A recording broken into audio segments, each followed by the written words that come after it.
When Yahweh gives a promise and he can swear by no greater than himself, that is a promise or a covenant that cannot be broken. This type of covenant is called unconditional. That is, he will see to it that it is fulfilled. If you and I are given a promise and that we have to see the completion, that is conditional, because we then have to keep our part of the covenant. And at times, we might falter. We might even move hesitantly. We might even walk unsteadily. We might even waver in our walk. Remember, we're humans, and at times, doubt can enter into our thinking. Abraham's walk took him to Egypt, and it is there he found trouble. He swayed from Yahweh, from what Yahweh had told him. He let his flesh do the talking instead of what was spoken to him. Even though we may walk off the path, we can always get back on. In this week's lesson, we will see how Abraham got back on the straight and narrow. I'm Dr. Ray, and welcome to this week's Hosea International Speaks. Let's recall what Yahweh had said to Abraham when he was in the Ur of the Chaldees, and again when he was in Haran. He was told to leave his family, his father's house, and that meant everyone. Yet he took along some family members. He took Lot and his bunch, and he became a hindrance until they separated after returning from Egypt. And because he left the land that Yahweh had promised him, he picked up yet another hindrance, or should we say another burden. While in Egypt, Sarah, his wife, was given a handmaiden by Pharaoh by the name of Hagar, which would cause a small rift in the household sometime later, which we will elaborate on more in our future sessions. After being separated from Lot, Yahweh was able to speak more clearly to Abraham. He stood in the spot that he had stopped at several years prior. Some biblical interpretations places Abraham at Ramon Valcarcel, which is about 5 miles northeast of Bethel. Mount Hazar, or in the Hebrew, Ramat Hazor, is an irregular shaped plateau marking the geographical boundaries between Samaria to the north and Judea to its south. Its peak reaches approximately 3,350 feet above sea level. From this vantage point, he was able to see the land Yahweh was giving him. And his descendants. He was able to see north, south, east, and west.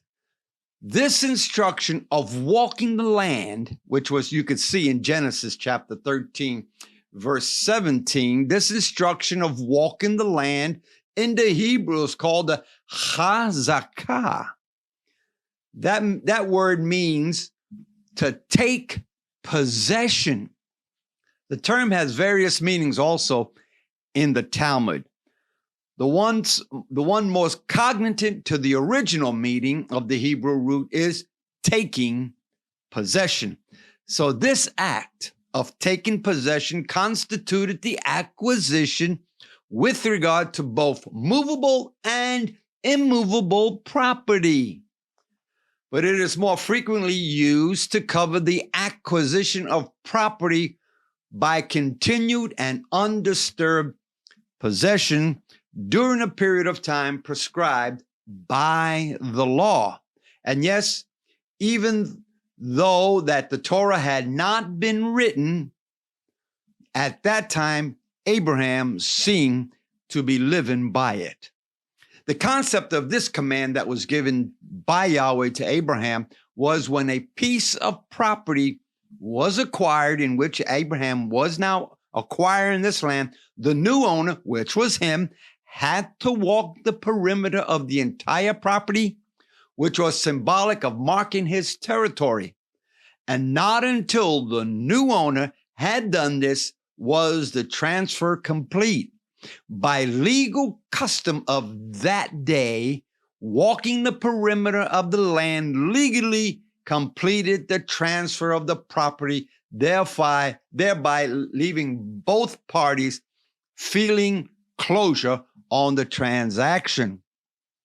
The land Yahweh was given to Abraham was a land that was inhabited by Ham's descendant. And if we remember the word or the curse that was placed upon him, Ham, by Noah, which said, "Cursed be Canaan, a servant of servants shall he be to his brethren." Genesis chapter 9, verse 24 and 25. Canaan would now be a servant to both Shem and Japheth. When Abraham received the instructions to leave his father's house and settle in the land of Canaan, he would be keeping the word spoken by Noah. And I believe Yahweh would allow Abraham to follow through on that word. And what was that word? That they would be servants of servants. Is it possible that the inhabitants might have gasped when Abraham began walking through the perimeter of Canaan? Now, we don't have any written proof or even oral tradition, but Abraham might have mentioned he was of the line of Shem, and they were from the line of Ham/Canaan. And just maybe Yahweh told Moses to include the lineage of Shem from which Abraham came. And we can see this line if you want to look at Genesis chapter 11 and 10 following. If we look at the overall picture, we see Yahweh sending Abraham into a land that needed changes, a land that was under Baal worship, a territory that was sacrificing infants in order to appease the bloodthirst of Satan. Let's recall now the objective of Satan, the adversary of Yahweh. It is his desire to see that Yahweh fails in every turn. If the people fail in their trust and obedience to Yahweh, then he feels that Yahweh is failing. Satan couldn't be more wrong in his endeavors. Each man, understand, is given the chance to make up his own mind. That is, they have the choice to choose what is right or what is wrong. That ability of free choice was given to man back in the Garden of Eden. Adam and Eve had the choice to choose whether to partake of the tree or not to. Adam and Eve made their choice, and yes, their choice included us. It is up to us now to change those choices for the better, for the good of humanity, for the good of the earth. Now, Canaan was needing some changes, and Yahweh chose Abraham to bring about change. Have you and I been called to a place of Yahweh's choosing? And he says, look to the north, look to the south, look to the east and to the west. All of this I have given you. At this point, we can refuse or we can accept. The choice is up to each and every one of us. Satan seems to forget that part. He chose to disobey Yahweh and was kicked out of heaven. Jealousy on his part led to him to rebel against Yahweh. Treason, which carries the penalty of death in heaven or in any country on the earth. Now that Abraham had been chosen by Yahweh to bring change to a land filled with idolatry, we find him back at the place where he started out before he was going into Egypt. Abraham was now separated completely from his father's household after Lot chose his direction. He would come to settle, Abraham, at the tree or the terebinth tree of Mamre in Hebron. First of all, the word Hebron means Hebrew.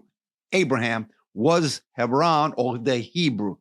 First, the place where Abraham chose to settle was a land that was inhabited by the Amorites. The name Mamre means Amorite.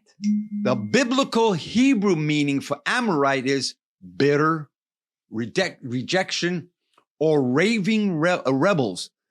The place of these trees was an oak grove, which provided covering and also shade. Abraham would be bringing change to an area that was full of bitterness, rejection, and obviously raving rebels. He would be bringing change to a land that would be inhabited by his former descendants. It would be an inhabited place for the remaining patriarchs he would inhabit. It would be he who would be the first of three patriarchs. And we'll look at each one of them down the line. The other two patriarchs would be Isaac and Jacob. It is here Abraham would begin his influence on the land. He would show his strength that he had in Yahweh. And we see that when his nephew was captured by an invading king, and he would also get his servants in his house, and he would go free his nephew. It is here also in this land or near Hebron that he would meet Melchizedek and begin tithing. It is here also that he would have a dream about his descendants, which we're looking at in the future sessions. That dream seemed to have been a dreadful one, in which his descendants would be in capture or in slavery for some 400 years, or as the scripture says, 4 generations.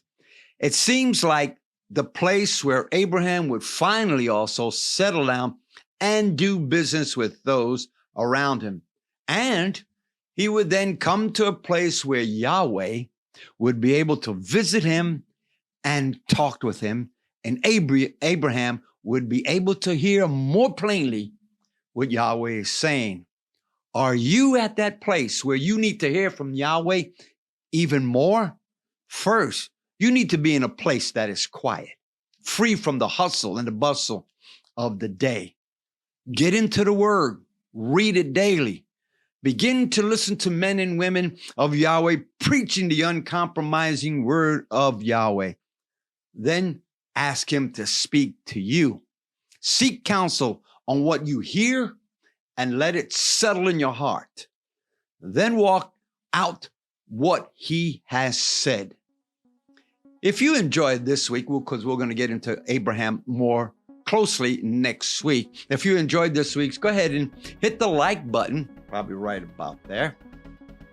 And if you wish to be alerted when the next session goes up, go ahead, hit and subscribe right about there. And if you have any questions about today's session or any past sessions, you can write me at hoseainternational@yahoo.com or hoseaintspeaks@gmail.com. I'm Dr. Ray, and I'll see you next week on Hosea International Speaks.